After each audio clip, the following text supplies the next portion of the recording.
Everyone, आप सबका स्वागत है वर्चुअल विद्या लर्निंग टुडे लीडिंग टुमारो के यूट्यूब चैनल पर।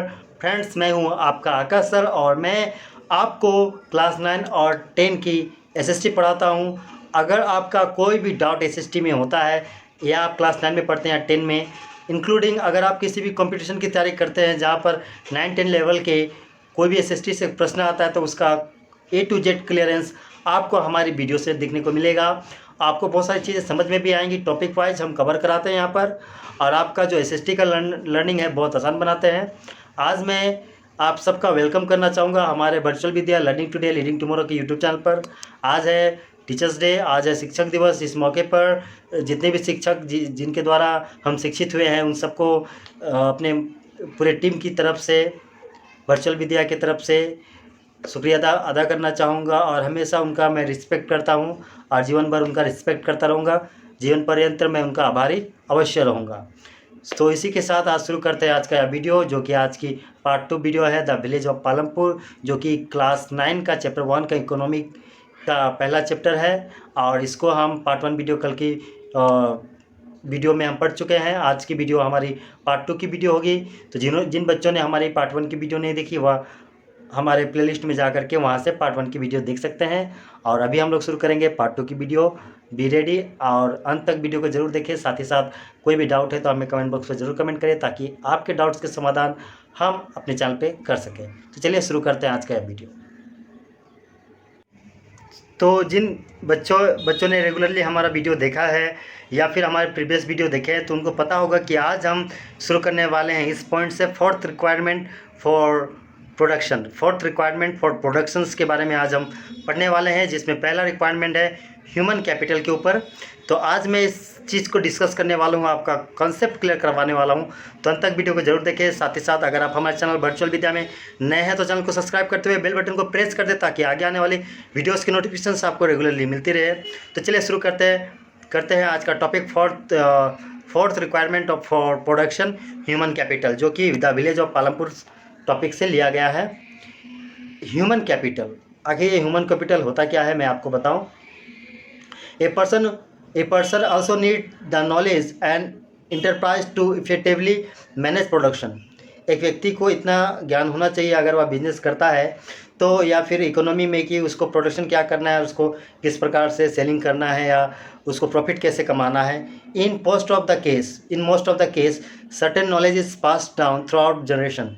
कई चीज़ों में क्या होता है कि ये जनरेशन पीढ़ी दर पीढ़ी चला जाता है। जैसे आप देखेंगे कि किसी बनिए का दुकान में जाए तो उसका कई पीढ़ियों से वो बनिए का काम कर रहे हैं। सोनार का दुकान में जाएं तो कई पीढ़ियों से वो सोने का काम कर रहे हैं, गोल्ड के काम कर रहे हैं, गोल्ड स्मिथ के यहाँ।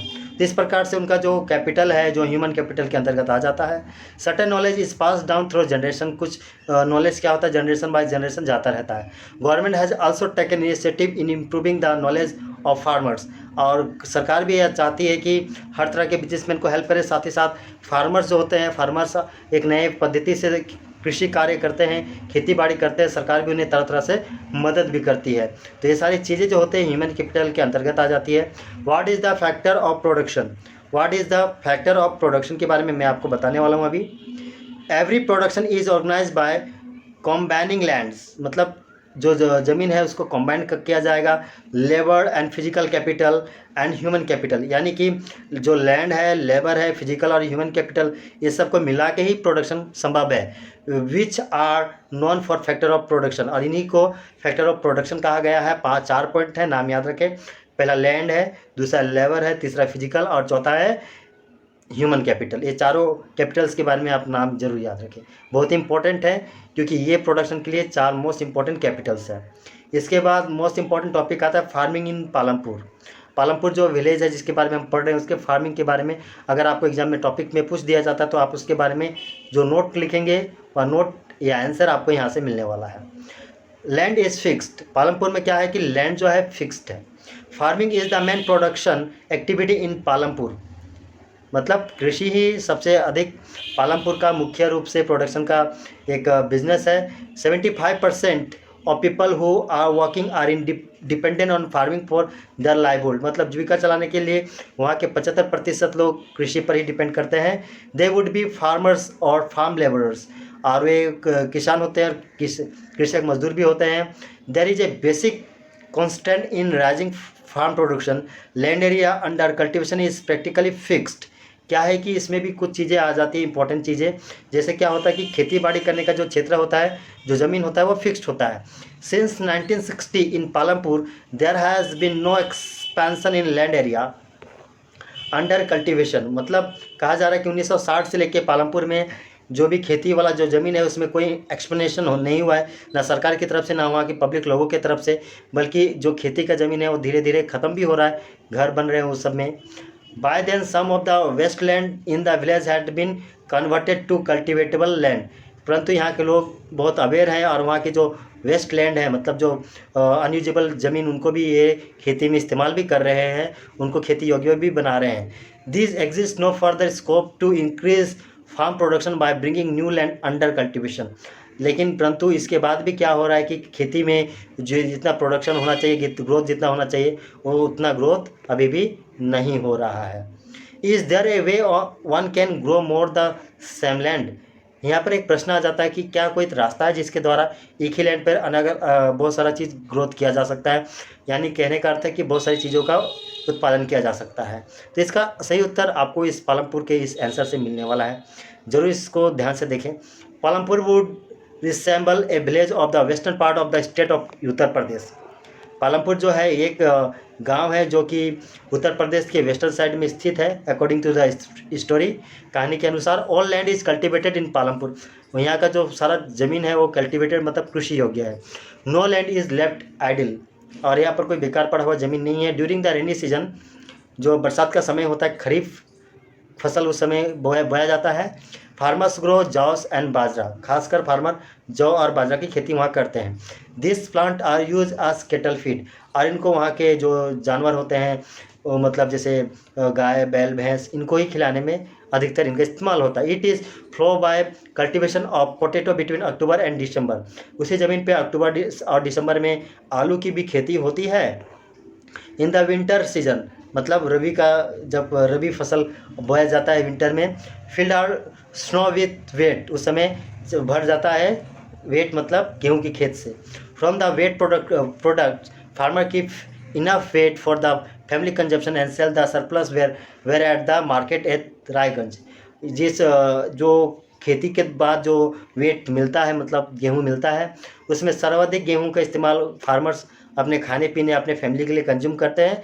इसके पास एक्स्ट्रा इनकम कमाने के लिए, सरप्लस कमाने के लिए रायगंज के मार्केट में भी इनको सेल कर देते हैं। A part of the land area is also devoted to sugar cane which is harvested once every year. और किसी किसी क्षेत्र में शुगर कैन मतलब गन्ने की खेती साल में एक बार हो जाती है। Sugar cane is it's raw form, और शुगर कैन क्या होता है, यह आपने कच्चे माल के रूप में इस्तेमाल होता है। और a jaggery is sold to traders in Saharanpur, और शाहपुर में ट्रेडर्स को इनको सेल कर दिया जाता है प्रॉफिट मतलब कैश कमाने के लिए by the farmers. The green revolution in the late 1960 introduce the Indian farmer to cultivation of wheat and rice using high yield varieties HYV of seeds. 1960 में जो ग्रीन रेवोल्यूशन हुआ है इंडिया में, उस ग्रीन रेवोल्यूशन ने भारत के जो farmers हैं उनके बीच HYV हाईली यील्ड सीड्स उपस्थित कर दिए हैं, जिनके द्वारा यहाँ पर खेती करना एक साल में बहुत ही ज़्यादा आसान हो गया है। एक साल में कई तरह के फसल उगाए जा रहे हैं। Compare to the traditional seeds, HYV seed promise to produce much greater amount of grain on a single plant. मतलब जो भी ट्रेडिशनल जो बीज होते थे, जो भी पारंपरिक बीज, उनसे ज़्यादा इसके तो HYV जो सीड है, मतलब बीज है, उनसे ज़्यादा उससे फसल का उगाही होता है। As a result the same price of land would now produce far larger quantity of food grain than was possible earlier.